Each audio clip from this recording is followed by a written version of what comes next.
They called it a simple statement, a throwaway line from a team boss trying to protect his new star. But in Formula One, nothing is ever simple. And words, when spoken by Ferrari, carry the weight of legends. Fred Vasseur stood in Monza, surrounded by red flags and deafening tifosi, and said it clearly: Lewis Hamilton will stand on the podium this year. No hesitation, no caveat, no smile to suggest it was just optimism. It was a promise. The problem? Hamilton, 7-time world champion, the most decorated driver in the history of the sport, hasn't even finished inside the top 3 since joining Ferrari. Not once. At Monza, in his first race at the Temple of Speed wearing scarlet, he started 10th and ended 6th. No champagne, no trophy, just the roar of a crowd that wanted more. And yet, Vasseur insists, he guarantees. So, what is this really? Is it faith? A smokescreen? Or is there something buried in the data that the rest of the paddock hasn't noticed yet? Because sometimes, in Formula One, the truth is not in the headlines. It's hidden in the gaps. In the silence between radio messages, in the quiet confidence of an engineer who knows something the world does not. And maybe, just maybe, this promise is not about the present at all. Maybe it's about a storm that's coming. Monza, the cathedral of speed, the place where Ferrari legends are made, or broken. Lewis Hamilton walked into that arena for the first time in red. The tifosi, a sea of scarlet, welcomed him as if he'd always been theirs. But adoration doesn't score points. On Saturday, a grid penalty pushed him back to 10th. On Sunday, he clawed his way to 6th. Respectable, solid, but not history.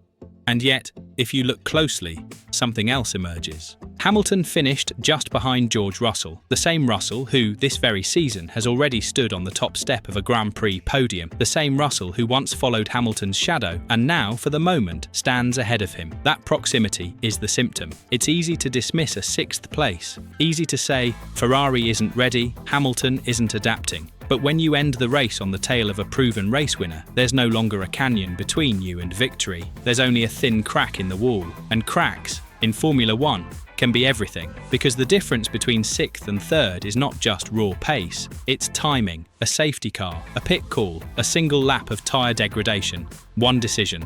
Hamilton's Ferrari isn't far, it's almost there, and that almost is what gnaws at the edges of the season. To the casual fan, 6th place is just another statistic.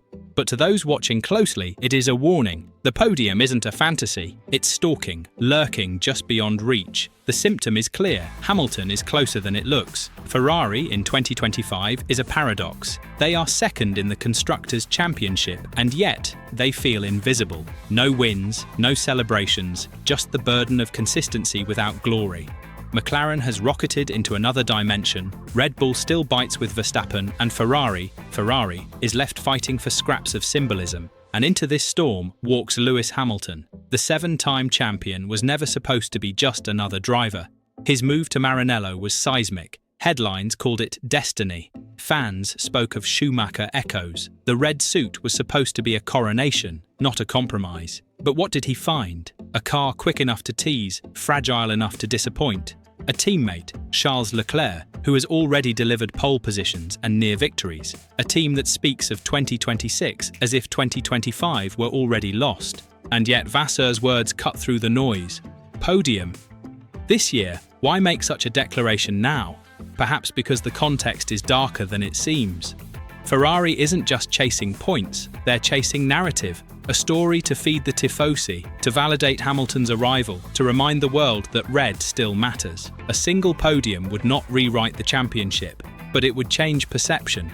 And in Formula One, perception is power. Behind closed doors, it's not just about car upgrades or lap times, it's about leverage, about holding sponsors, fans, and even Hamilton himself inside the Ferrari orbit. That is the hidden context. A podium isn't a goal, it's survival. Numbers don't lie. And in Monza, the data whispered a different story than the result sheet. Hamilton's Ferrari, burdened by a grid penalty, should have been swallowed by the chaos of the midfield. Instead, he climbed. 6th place, yes, but the telemetry shows a car that was alive in ways it hadn't been before. On long runs, Hamilton's lap times hovered within striking distance of McLaren. Not equal, never equal, but close enough that the gap felt thinner, more fragile. The deficit wasn't in raw power, but in execution. exit speeds through Variante Ascari, tyre wear management through the Lesmos. Compare him to Charles Leclerc, the golden child of Ferrari. Leclerc pushed harder, attacked qualifying, squeezed every ounce of grip from the car. He walked away with fourth, but in race trim, the margins narrowed. Hamilton's smoother style, nursing the rear tyres, braking later but gentler, allowed him to maintain rhythm deeper into the stint. It's a different language of driving, one that doesn't dazzle on Saturday but whispers its potential on Sunday. And here lies the technical proof. The Ferrari SF25 is not a winner across all tracks, but in circuits where tyre wear, slipstream and rhythm converge, circuits like Baku, it becomes a predator hiding in plain sight. Vasseur knows this. He sees it in the overlays, the deltas, the hundredths that separate hope from despair. The car isn't broken, it's waiting for the exact alignment where Hamilton's method meets Ferrari's moment. And when it comes, it won't look like luck. It will look inevitable. And here it is, the breaking point. Because Vasseur's promise isn't about if, it's about when.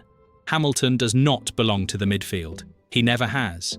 6th place, 8th place, 4th place. They are footnotes, not legacies. A career built on domination cannot survive on consolation. That is why the words sting with such weight. He will be on the podium this year. It's not optimism, it's obligation.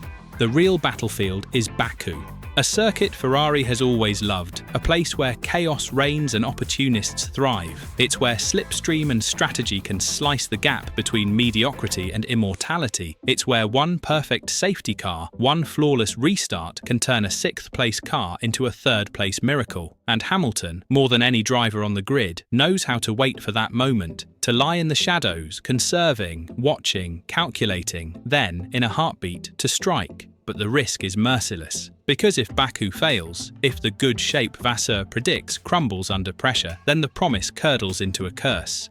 The longer Hamilton waits, the heavier the silence becomes. Formula One doesn't forgive broken prophecies. So imagine it, the scarlet car on the streets of Azerbaijan. The walls narrow, the tifosi wait, the promise hangs in the air like thunder. When Hamilton's visor tilts down and the lights go out, the story will either ignite or collapse. And that is why this isn't just a race, it's destiny condensed into 51 laps. In the end, it all comes back to a single sentence. A promise, spoken in Monza, carried by Vasseur's calm voice. Hamilton will be on the podium this year. It sounds simple, but simplicity in Formula One is always deceptive. If the prophecy comes true, Hamilton's first Ferrari podium will be remembered as a turning point, a spark of belief in a season otherwise surrendered to McLaren's dominance. It will validate the move, ignite the tifosi, and remind the paddock that even in decline, Ferrari can still bend destiny to its will. But if it fails, if Hamilton closes his first scarlet year without tasting champagne, then history will cut differently. For the first time in nearly 2 decades, a season without a podium, the champion reduced to a ghost of himself, and Ferrari, once again, accused of selling dreams they could not deliver. That is the knife edge on which this story balances.